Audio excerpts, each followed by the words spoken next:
Hi friends, once again welcome back to EduTutor.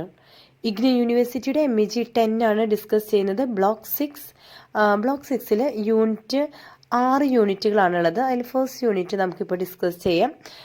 ഈ ഒരു ബ്ലോക്കിൽ തന്നെ നമ്മൾ 6 യൂണിറ്റുകളും അപ്ലോഡ് ചെയ്യുന്നുണ്ട്.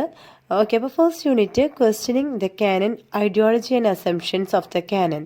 അപ്പോൾ ഇവിടെ കാനൻ ഫോർമേഷനാണ് ഇമ്പോർട്ടൻ്റ് ആയിട്ടുള്ളൊരു ടോപ്പിക്കായിട്ട് വരുന്നത്. So let's discuss on it. What is canon formation? Canon formation is like making a list of the best books or texts that represent a culture. It's been happening for a long time and it's influenced by people in power. What's popular and what schools and universities think is important. എന്താണ് Canon formation, അല്ലെങ്കിൽ എന്താണ് Canon എന്ന് നിങ്ങൾക്കറിയോ? Canon എന്ന് പറഞ്ഞാൽ പ്രത്യേകിച്ച് വേറൊന്നുമല്ല, നമ്മുടെ യൂണിവേഴ്സിറ്റീസും അതുപോലെ തന്നെ സ്കൂൾസുകളൊക്കെ അതുപോലെ ഹൈ അതോറിറ്റീസ് ഉള്ളവർ അവരുടെ ഒരു ഡിസ്കഷനിൽ കൂടെ അവർക്ക് മനസ്സിലാക്കിയെടുക്കാൻ പറ്റും ഏതൊക്കെ ബുക്സുകളിലാണ് കൾച്ചേഴ്സ്, ബെസ്റ്റ് ബുക്സുകൾ സെലക്ട് ചെയ്യും കേട്ടോ. ഏതൊക്കെ ബെസ്റ്റ് ബുക്സുകളിലാണ് നമ്മുടെ കൾച്ചറിനെ കുറിച്ചിട്ട് രേഖപ്പെടുത്തിയിട്ടുള്ളത്. അപ്പോൾ ആ ഒരു ബുക്സിൻ്റെ സെറ്റ് എടുത്തിട്ട് അവരതൊരു ഓർഡറിലാക്കും. ഇതാണ് കാനൻ ഫോർമേഷൻ എന്ന് പറയുന്നത്. The Western Canon. The Western Canon is a list of books and texts from Europe that were considered the best and most important. But this list was imposed on other countries like India during colonial times. This made people in those countries feel like their own culture and language were not good enough. എന്താണ് western Canon? Western Canon എന്ന് പറഞ്ഞു കഴിഞ്ഞാൽ European countries അവരെന്താ ചെയ്തിരുന്നതെന്ന് വെച്ച് കഴിഞ്ഞാൽ അവരുടെ യൂറോപ്പിനെ കുറിച്ചിട്ടാണ് പറയുന്നത്. അപ്പോൾ യൂറോപ്പിലത്തെ അവരുടെ കയ്യിലും ഉണ്ടായിരിക്കും ഇതുപോലെ ഒരു ലിസ്റ്റ് ഓഫ് ബുക്സ് അവരുടെ കൾച്ചറിനെ കുറിച്ചിട്ട് എഴുതിയിട്ടുള്ളത്. അപ്പോൾ ആ ടെക്സ്റ്റുകളും ആ ബുക്സുകളും ഇവരൊരു ഓർഡർ ആക്കിയിട്ട് എടുത്തിട്ടുണ്ട്. അതെന്താ ചെയ്യുന്നതെന്ന് വെച്ച് കഴിഞ്ഞാൽ അത് അവരുടെ കൺട്രിയിൽ മാത്രമല്ല, അത് അവർ മറ്റുള്ള കൺട്രികളിലും ഇംപ്ലിമെൻറ്റ് ചെയ്യാനായിട്ട്, അല്ലെങ്കിൽ നമ്മളുടെ ഇപ്പോൾ ഇന്ത്യയിലോട്ട് അവർ വന്നു, ഇന്ത്യയിലോട്ട് യൂറോപ്യൻസ് വന്നു കഴിഞ്ഞപ്പോൾ അവരെന്താ വിചാരിക്കുന്നത്, അവരുടെ കൾച്ചർ നമ്മളുടെ മേലെ അടിച്ചേൽപ്പിക്കാനായിട്ട് അവർ ശ്രമിക്കുകയാണ്. ഇതുപോലെ പല പല കൺട്രീസിൽ യൂറോപ്യൻസ് പോവുകയും അവരുടെ ഈ കൾച്ചറിനെ കുറിച്ചിട്ടും അവരുടെ ഈ ബുക്സുകൾ അവർ അവിടെയെല്ലാം എത്തിക്കാനായിട്ട് ശ്രമിക്കുകയാണ്. എന്തിനാണെന്ന് വെച്ച് കഴിഞ്ഞാൽ അവരുടെ കൾച്ചർ ഇവർക്ക് പകർന്നു കൊടുക്കാനായിട്ട്, എന്ന് വെച്ചാൽ ഇവരുടെ കൾച്ചറാണ് ബെസ്റ്റ് എന്ന് അവർ കരുതിയിരുന്നു.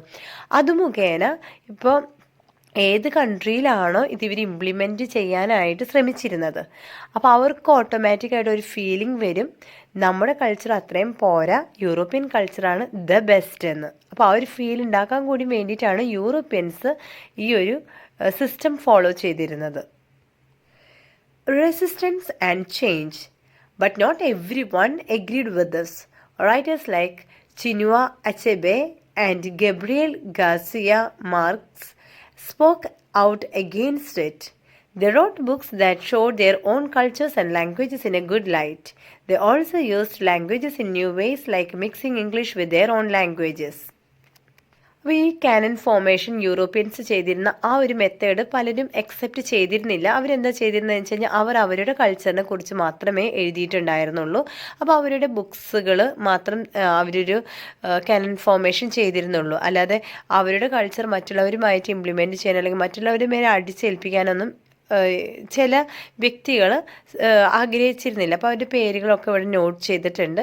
അതുപോലെ തന്നെ ഈ പറയുന്ന വ്യക്തികൾ ഇംഗ്ലീഷ് ലാംഗ്വേജ് അഡാപ്റ്റ് ചെയ്തിരുന്നു. എന്തിനാണ്? ഇംഗ്ലീഷ് ലാംഗ്വേജിലും നമ്മുടെ കൾച്ചറിനെ കുറിച്ച്, മീൻസ് അവർ ഏത് കൾച്ചറിനാണോ ബിലോങ് ചെയ്തിട്ടുള്ളത് അവരുടെ കൾച്ചറിനെ കുറിച്ചിട്ട് അവർ ഇംഗ്ലീഷ് ലാംഗ്വേജിലും എഴുതിയിരുന്നു എന്നുള്ളത് വാസ്തവമാണ്. പക്ഷെ അവരൊരിക്കലും മറ്റുള്ളവരുടെ മേലെ അത് അടിച്ചേൽപ്പിക്കാനായിട്ട് ശ്രമിച്ചിരുന്നില്ല. Why is this important? This is important because it shows how power and culture are connected. The people who make the list of important books are often the ones in power, and they might leave out books that are important to other people. ഇനി ഇങ്ങനൊരു കാനൻ്റെ ആവശ്യമുണ്ടോ എന്നാണ് എന്താണ് പ്രസക്തി. കാനൻ്റെ ആവശ്യം വളരെയധികം അത്യാവശ്യമാണ് എന്നാണ് നമുക്ക് മനസ്സിലാക്കാൻ സാധിക്കുക. കാരണം ഓരോ കൺട്രിയിലും ഓരോ കൾച്ചർ എന്താ പറയുക, നമുക്കൊക്കെ മൾട്ടി കൾച്ചേഴ്സാണ് ഇവിടെ ഉള്ളത്, ധാരാളം കൾച്ചേഴ്സ് ഉണ്ട്. അപ്പോൾ അതൊക്കെ എങ്ങനെ മനസ്സിലാക്കുന്നത്? ഇപ്പോൾ ഈ ഒരു ജനറേഷൻ കഴിഞ്ഞു അടുത്ത ജനറേഷൻസ് വരുമ്പോൾ ഇതൊക്കെ ഒന്ന് ഫോളോ അപ്പ് ചെയ്യേണ്ടത് എങ്ങനെയാണ്? ബുക്സ് അതിൽ ഒരു വലിയ പ്രാധാന്യം തന്നെ അത് വഹിക്കുന്നുണ്ട് അല്ലേ?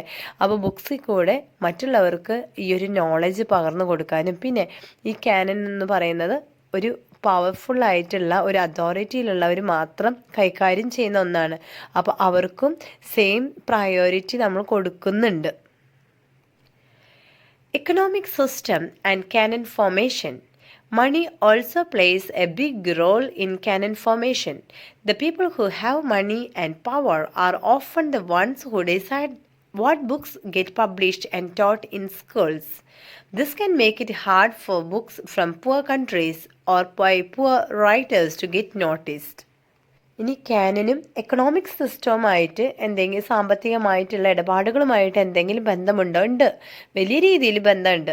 അതെന്താണെന്ന് വെച്ച് കഴിഞ്ഞാൽ കുറച്ചും കൂടി പൈസ ഉള്ളവരാണെങ്കിൽ അവർക്ക് അതനുസരിച്ചിട്ട് ഏത് ബുക്സാണ് സ്കൂളുകളിൽ ഇംപ്ലിമെൻറ്റ് ചെയ്യാൻ പറ്റുക, അല്ലെങ്കിൽ ഏതൊക്കെ ബുക്സുകളാണ് ഈ വർഷം നമുക്ക് പഠിപ്പിക്കുക എന്നൊക്കെ ഈ ധാരാളം പൈസയുള്ള അതോറിറ്റിയിലുള്ള അങ്ങനെയുള്ള ആൾക്കാർക്ക് അവർ തന്നെ സജസ്റ്റ് ചെയ്യുന്നുണ്ട്. ഓക്കെ, അതൊക്കെ സൈഡ് ബിസിനസ് ആയിട്ട് ഇതിൻ്റെ എഡ്യൂക്കേഷനിലൊക്കെ നടന്നുകൊണ്ടിരിക്കുന്ന കാര്യങ്ങൾ തന്നെയാണ്.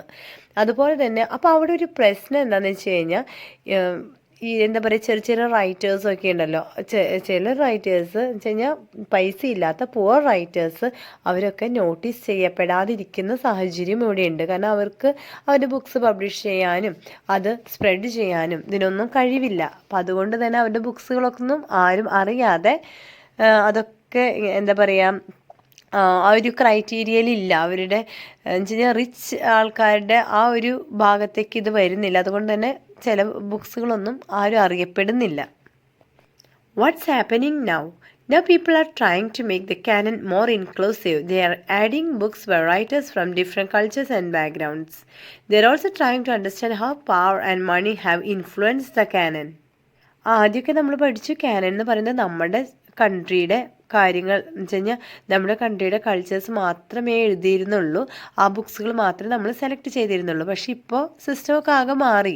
എന്താ, നമ്മൾ നമ്മുടെ കൺട്രിയുടെ കൾച്ചേഴ്സ് മാത്രമൊന്നുമല്ല, മറ്റുള്ള കൺട്രിയുടെ കൾച്ചേഴ്സുകളും നമ്മൾ അഡാപ്റ്റ് ചെയ്യുന്നുണ്ട്. അതും ഈ കാനനിൽ നമ്മൾ ഉൾപ്പെടുത്തുന്നുണ്ട്. ഇതൊക്കെ പവർ എന്തിൻ്റെ പവറാണ്? മണി പവറാണ് ഇവിടെ കാണിക്കുന്നത്. ഓക്കെ, അതോറിറ്റിയിലുള്ളവരുടെ ചെറിയ അവരുടെ ഒരു കള്ളത്തരങ്ങൾ എന്നൊക്കെ പറയാം നമുക്ക് അല്ലേ, അവരുടെ സൈഡ് ബിസിനസ്സുകളാണ് ഇതൊക്കെ. അപ്പം അതൊക്കെ ഈ ഒരു സിസ്റ്റത്തിൽ എങ്ങനെ എന്താ പറയുക, ഇടകലർന്ന് വരുന്നുണ്ട്. Conclusion. Canon formation is a complex process that's influenced by power, culture and money. The Western canon had a big impact on colonized nations, but people are fighting back and making changes. The goal is to make the canon more inclusive and representative of all cultures and voices. അപ്പോൾ Canon എന്ന് പറഞ്ഞാൽ വലിയ important ഉള്ള ഒരു കാര്യം തന്നെയാണ്. നമ്മുടെ കൾച്ചറിനെ എല്ലാവർക്കും മനസ്സിലാക്കാനും അതൊരു ക്രൈറ്റീരിയ ആയിട്ട് നമുക്ക് എടുക്കാനും വരും ജനറേഷൻസിന് ഉപകാരപ്പെടാനും. എന്നാൽ മണി പവറൊക്കെയാണ് ഇപ്പോൾ, അതുപോലെ അതോറിറ്റിയാണ് ഈ ഒരു കാനൻ ഇപ്പോൾ നിലവിൽ കൈകാര്യം ചെയ്തുകൊണ്ടിരിക്കുന്നത്. അപ്പോൾ അതിൽ മാറ്റം വരുത്താനായിട്ട് ശ്രമങ്ങൾ നടത്തുന്നുമുണ്ട് ഒരു വിഭാഗം ആൾക്കാർ. അതുപോലെ മറ്റൊരു ഇമ്പോർട്ടൻറ്റ് ക്വസ്റ്റ്യൻ ആണ്, Macaulay's ideas had a huge impact on India's education system. Block 6 തന്നെയുള്ള യൂണിറ്റ് 1 മറ്റൊരു ക്വസ്റ്റ്യൻ ആണ് കേട്ടോ അത്. ഇവിടെ മാക്കുലയുടെ ഇന്ത്യൻ എഡ്യൂക്കേഷനെ കുറിച്ച് മാക്കുലയുടെ അഭിപ്രായങ്ങളാണ്. He introduced English as the main language for administration, courts and higher education, pushing aside traditional languages like Persian, Sanskrit and Arabic. The focus shifted to Western sciences, literature and philosophy, aiming to create Indians who thought like the British. This created a class of educated Indians known as Brown Sahibs, who were crucial for British administration but also played a key role in India's freedom struggle. However, this came at a cost. Traditional Indian learning and vernacular languages were marginalized, creating a cultural divide that still exists today. Ironically, English education also equipped nationalists with the tools to critique colonial rule and demand self-governance. Today, English remains a significant language in India, with ongoing debates about its role versus vernacular languages. നമ്മുടെ ബ്രിട്ടീഷേഴ്സിലെ ഒരു prominent ആയിട്ടുള്ള പേഴ്സണാലിറ്റിയാണ് മാക്യുലയുടേത്.